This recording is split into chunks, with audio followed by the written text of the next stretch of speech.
राधे राधे बंधुओं।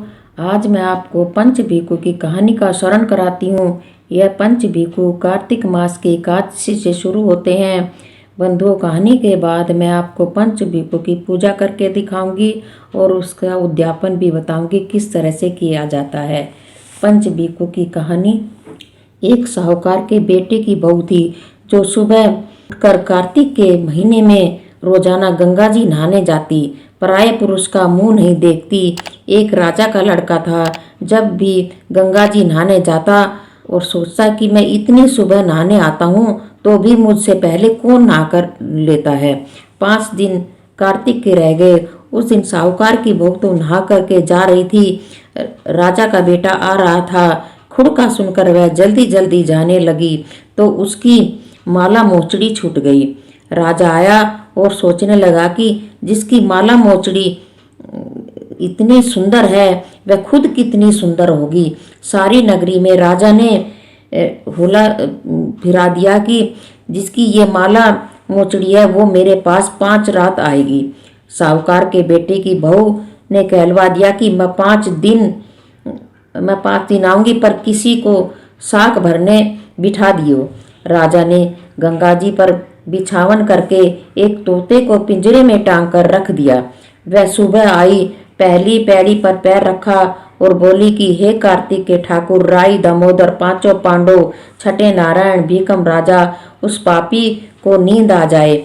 राजा को नींद आ गई। वह नहा धोकर जाने लगी तो तोते से बोली, सुआ सुआ तेरे गल डालूंगी हीरा, मेरा साक भरियो मेरा बीरा।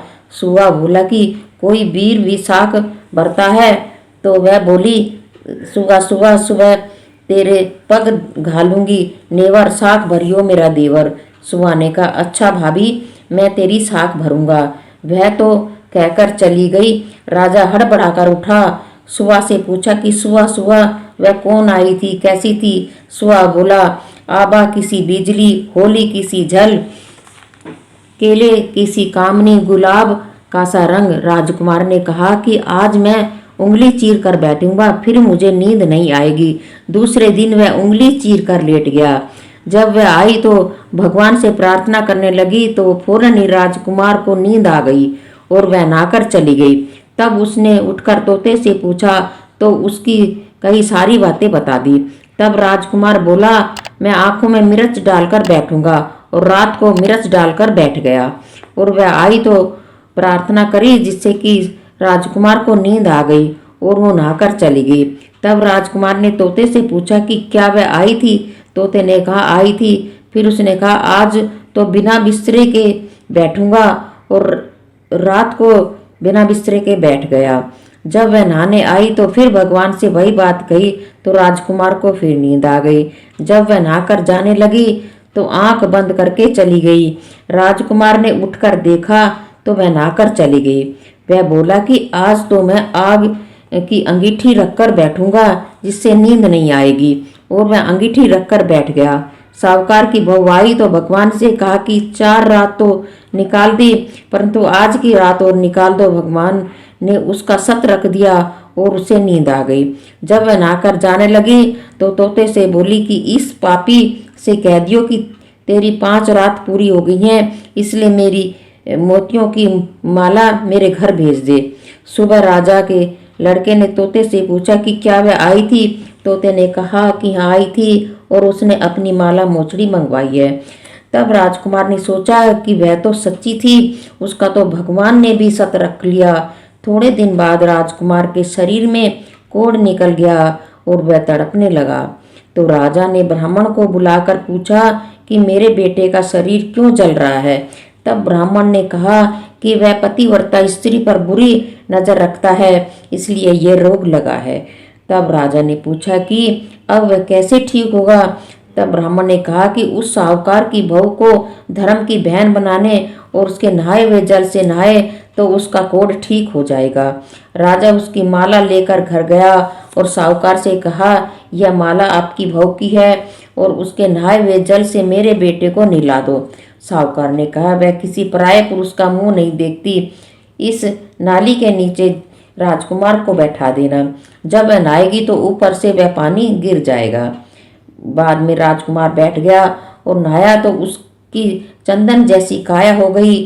हे पंच भिखु देवता, जैसा साहूकार की बहू का सत रखा, वैसे सबका रखना। कहते सुनते उकारे भरते, अपने सारे परिवार का सत रखना। पंच भिखु की पूजा। बंधुओं, पंच भिखु की कहानी के बाद मैंने ये 5 आंवले, 5 बतासे और ये राई ली है, और पंच भिखु की ये 5 बत्ती जोत जला दी बत्तियां। अब ये पंच भिखु की 5 जोत जला देते हैं। हमने 5 जोत जला दी है पंच भिखु की।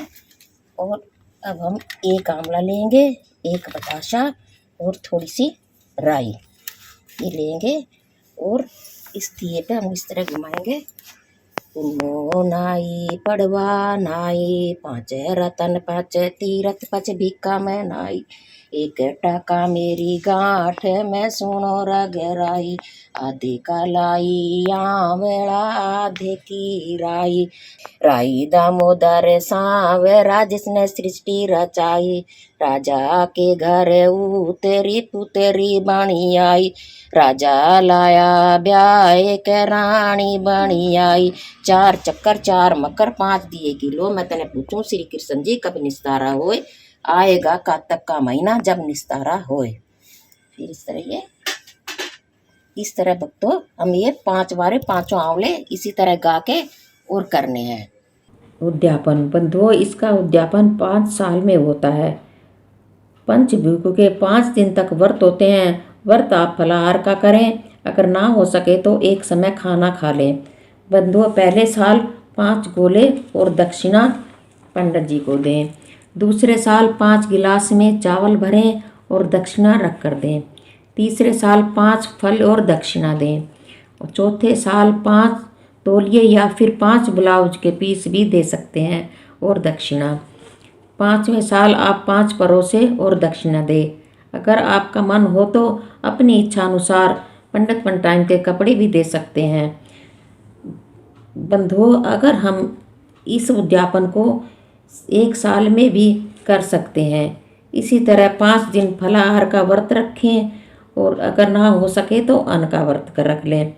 और जैसे मैंने पहले बताया है वैसे ही उद्यापन करें। इसमें हर दिन देना होता है। पहले दिन 5 गोले और दक्षिणा, दूसरे दिन 5 गिलास में चावल और दक्षिणा, तीसरे दिन 5 फल और दक्षिणा, चौथे दिन 5 तौलिए या 5 ब्लाउज के पीस और दक्षिणा, 5वें दिन 5 परोसे और दक्षिणा। बाकी आप करना चाहो तो अपनी इच्छा अनुसार भी कर सकते हैं। बोलो पंच भिखु महाराज की जय। बंधुओं, चैनल को लाइक, शेयर और सब्सक्राइब करें। बेल आइकॉन भी दबाएं जिससे कि आपको नई वीडियो की जानकारी मिल सके। बोल पंच भिखु महाराज की जय।